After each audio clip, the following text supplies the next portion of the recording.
my name is Miss Leslie. Hey, today we're going to do a blue flower and I'm going to teach you some special shading techniques. And this is a really fun paint. It's a milk paint and you can make this paint yourself. You don't need to go to the store for anything, but you have to have milk and you have to have food coloring. So what I do is I just put maybe a quarter teaspoon of food coloring in each, maybe for each tablespoon of milk. You could use anything. You could use a palette to hold your paints. You could use bottle lids to hold your paint. So it's a really fun paint to do anytime. All right, let's get started. So I have already made my sketch. And this flower has 21 petals and 13 little dots in the center for the center of the flower. And each flower is a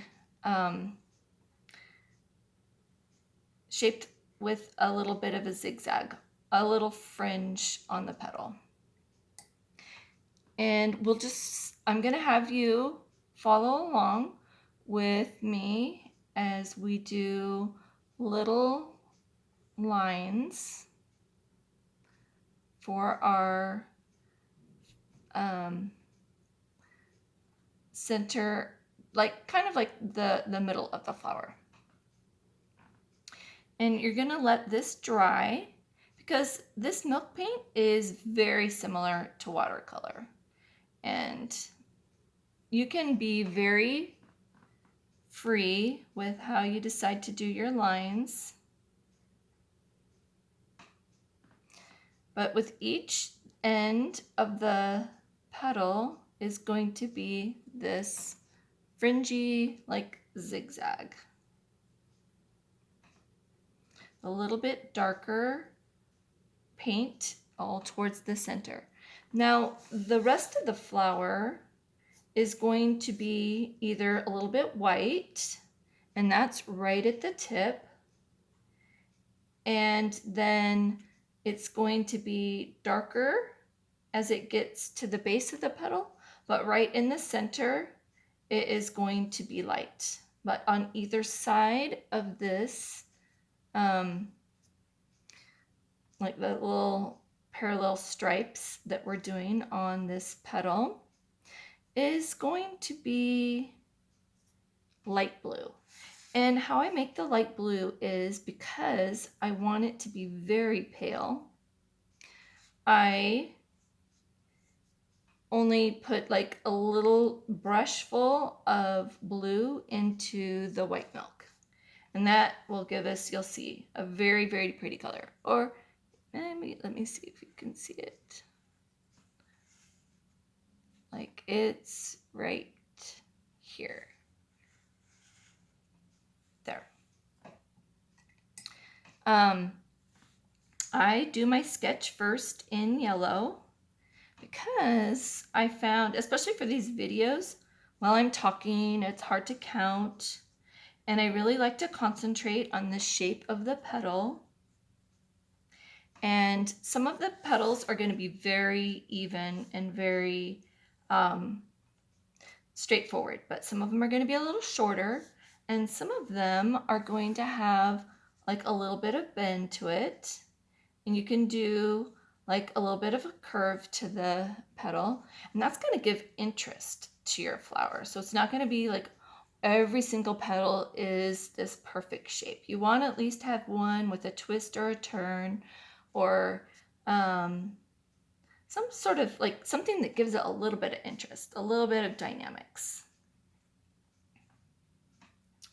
Okay, so I have all my 21 petals in, and they're all striped. Now for the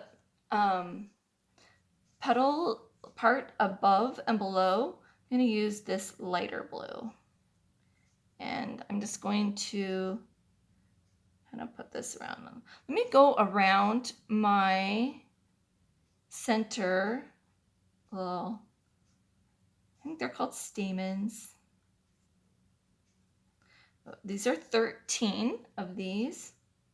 And with each stamen, what it has is a little circle, and then a little rod underneath it. And then it has little hair-like projections coming out the top. So some of these are going to kind of run into the other color, but you can go back after this is all dry and add in some definition. And that is the key. Like, I won't be doing this here because I won't have enough time for it to dry, but I'll go back afterwards and I will give more definition to what I'm doing. But right now, I just wanted to show you how quick you can get something that's really pretty. And what we're doing first is I'm only shading from light to dark. And then after I get all my shading in, then I'm going to go in and add in my other colors because I always want to have a little bit of yellow, a little bit of red, and a little bit of blue, like whatever I'm doing. And you'll find, like, when you do your sketching, you can always do it in yellow or light blue. Either is good. So I'm also going to add in some light blue up at the top of each, like, so I can see a little bit of the lighter color above the darker blue stripes.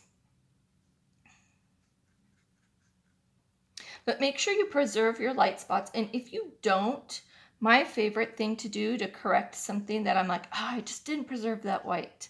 Just get a little acrylic paint, a little white acrylic paint, and you can go in and you can fix whatever you want at the very end with a little bit of white. So that is, I don't think you can ever go wrong. And if you do make something that you think like, oh, I just didn't like that. Like, as I was doing my example for this, I accidentally painted the edges way too dark. So I went to the sink and I just washed off as much color as I thought I needed to. And that's still pretty cool looking, but I'll repaint this one too. I just wanted to show you that if you do make something that you're like, oh, that's just not what I wanted, then it's always fixable. So I'm going to leave this and we're going to do some background, and the background is all out of focus. So I'm just going to do some random shapes. I'm going to put 3 dots of yellow in each corner.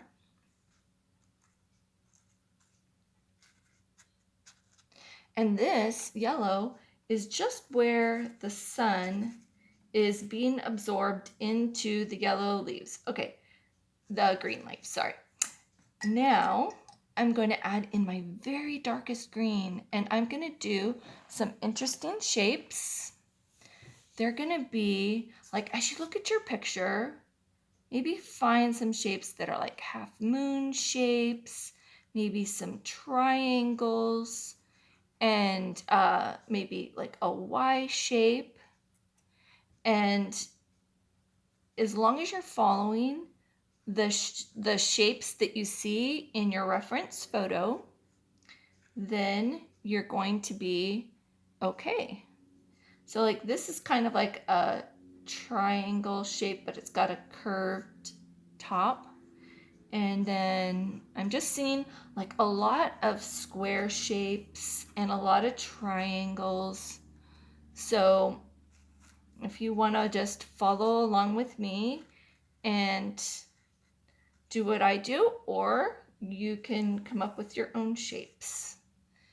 But I think from nature, we see so many of the shapes that we copy in real life. I love that. Now, another thing with your composition is you always want the outside edge to be the darkest. And that's because whenever you look out of your eyes, it's always going to be darker around the perimeter of your picture.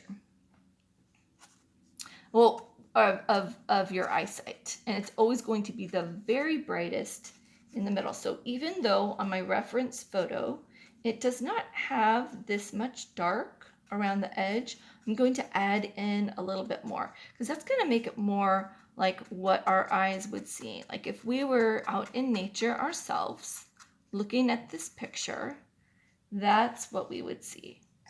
Now I'm going to add in some lighter green, and I made this lighter green with mostly yellow, like maybe, I don't know, like my colors are in droppers. So I did a whole dropper of yellow and one drop of blue. So whenever you make green, you're always going to want to have very little blue, unless you want a really dark green. So like this dark green, I picked up at the 99-cent store. And it works really well for the dark greens. It's not like a green that you would think like, oh, that's like such a pretty green, but it works really well for these darker colors. But I love all colors. And I had a teacher once that said there's no ugly color. It just depends on what you put it next to. And I especially find that true with greens, because you've got your greens in your shadows, you've got this where the sun's not hitting, and those are always going to be a little more blue. And then you have your greens in the sunlight, and they're always going to be more yellow because of the light that they absorb. But the green that it truly is just right in between that. So you always want to add like where the sun is reflecting and where the sun is off something and where it's being absorbed. And that would be yellow, or actually the reflection would be white. So we can actually even leave some white in there because that will give some interest to it. But now back to our blue. We want to, I'm just going to take a little water and bring some of this pale blue into the center. Not too much, like it's pretty much just a clean brush, but I do want a tiny, tiny bit of blue to be brought out to the edge of each petal. And then just for more of a dramatic effect, I am going to leave some white at the tips of the flowers, but this I'm only bringing out with clear water. And I love what watercolor does and this milk paint. Like you could totally do this in watercolor if you want. But I just thought, wow, it would be fun to do something that you could make at home. But definitely, if you have another paint that you just love, feel free to use that. There is something so beautiful and free about watercolors and this milk paint. And I have to tell you why I created this milk paint. My mom, when she was in college, there was a war going on, and they did not have money to buy paints. So they used tempera paint and evaporated milk. And she still has the picture that she did from back then. And it's beautiful. So I started thinking like, well, what else could I put with milk? And so I thought, hey, I will try this food coloring. And I love it. It's been like such a fun thing to paint with, especially like anything for the holidays, where you want to do something very fast that doesn't have to be layered up a lot, like watercolor usually has like 5 or 6 layers on top. And this you can get by with very little. Okay, so since I did my sketch in yellow, I really don't have to add any more yellow to my flower because that's already like really good. But what I do need to add is a little bit of red.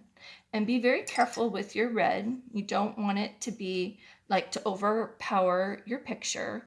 Okay, to finish up, we are going to just add a little bit of red to our picture. Right now it's shaded really nice with light and dark blue, and it's got its yellow, but we need one more color, and that is some red.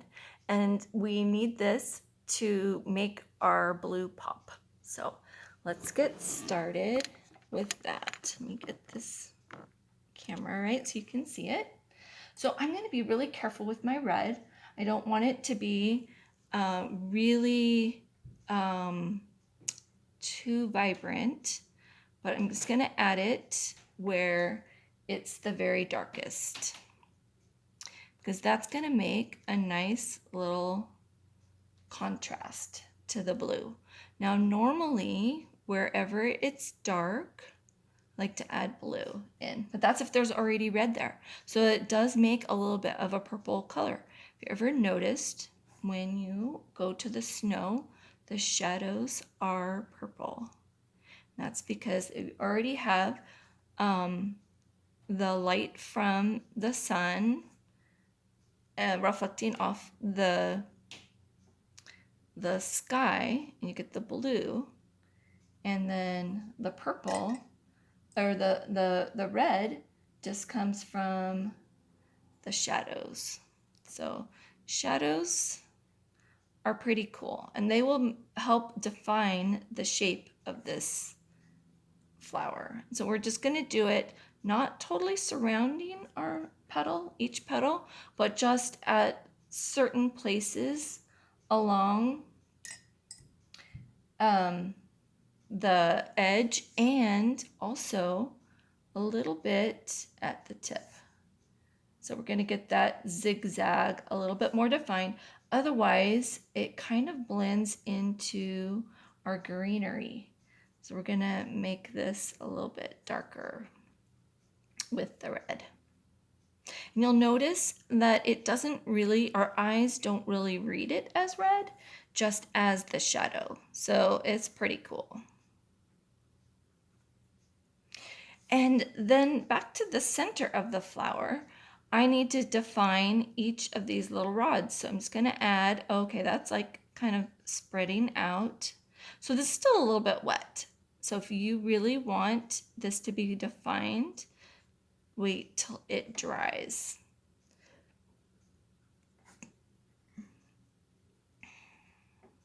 Because that, with so much red right there, it is reading as red.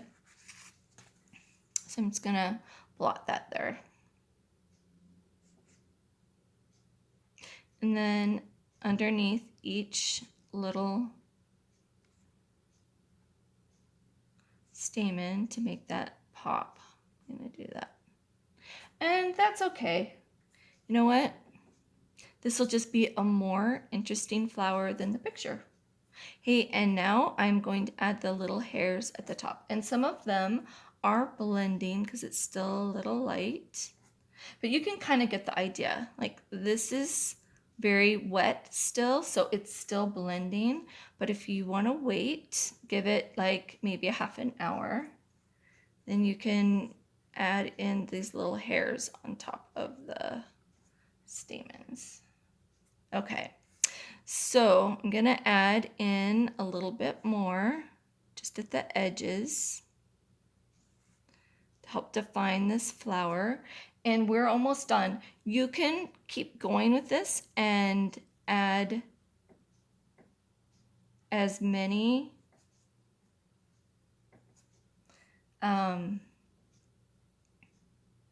highlights and lowlights to this picture as you'd like. But I will post the reference photo below so you can come up with your own creation. And you know how I always like everybody's to look different. So I'm excited for you to show me what yours looks like. So I'm going to keep adding a little bit of dark to the shadow, but not a ton.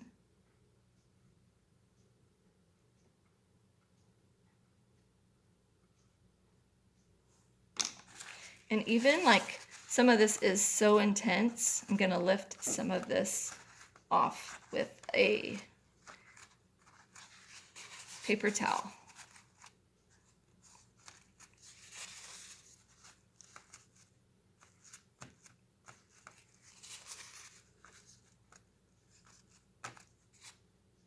And I'll show you here how easy it is to lift off this paint.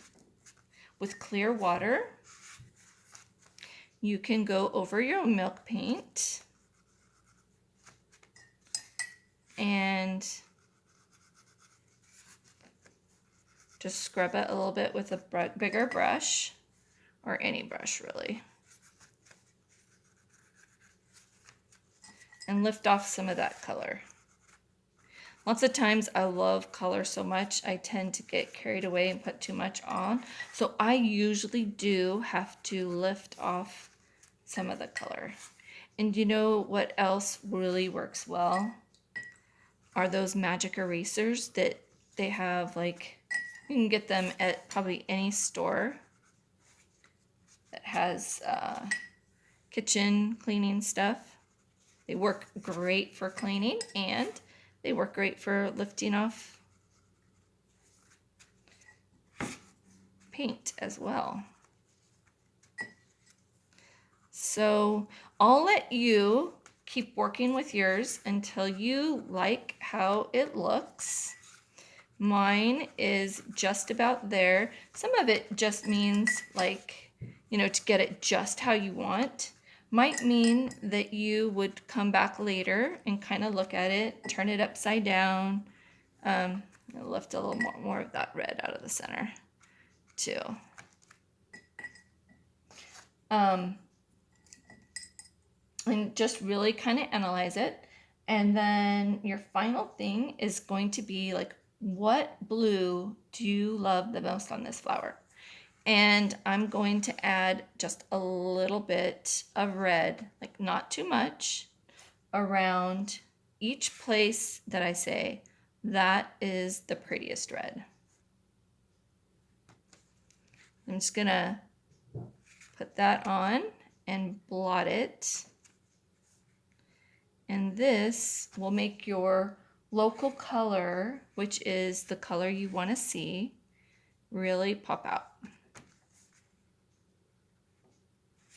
It's like one of my favorite things because it makes so much sense, right? That yellow would be where the sun is shining, blue would be where the sun isn't shining, but red is the one that is the funnest because we just don't think that red would be in our picture so much. But just around the color that you say, I like that color. I want to emphasize that particular color right there. That's where you're going to put your red.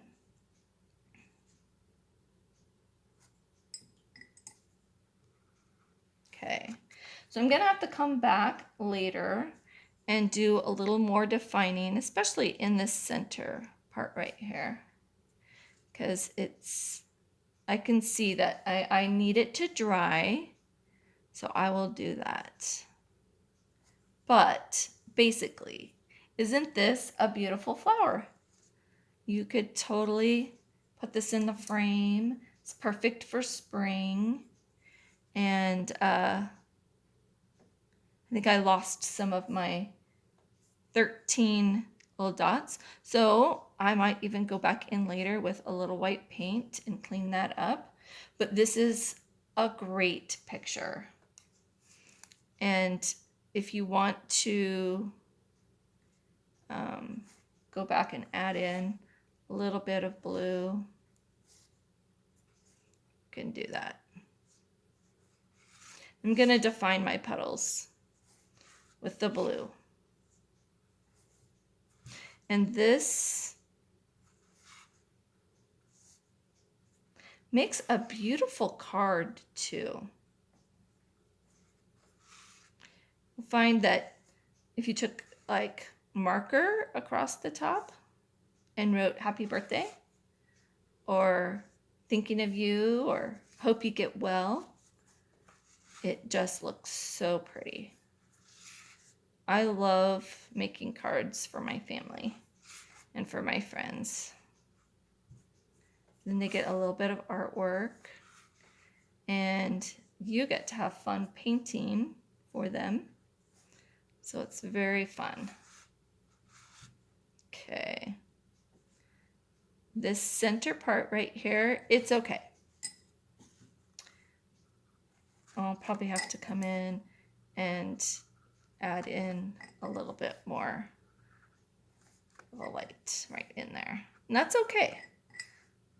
Some people are so good at preserving their whites, but I am not.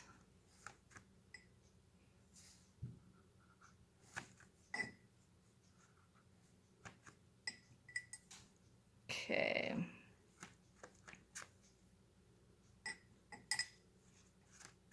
All right.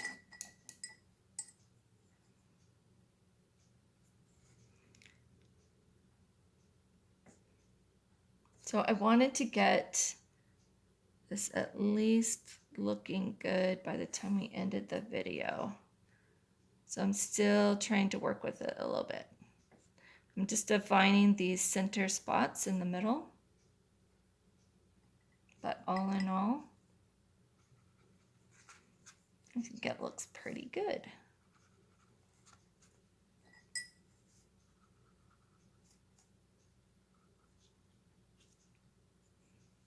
There you go. All right, we'll see you next time. Bye.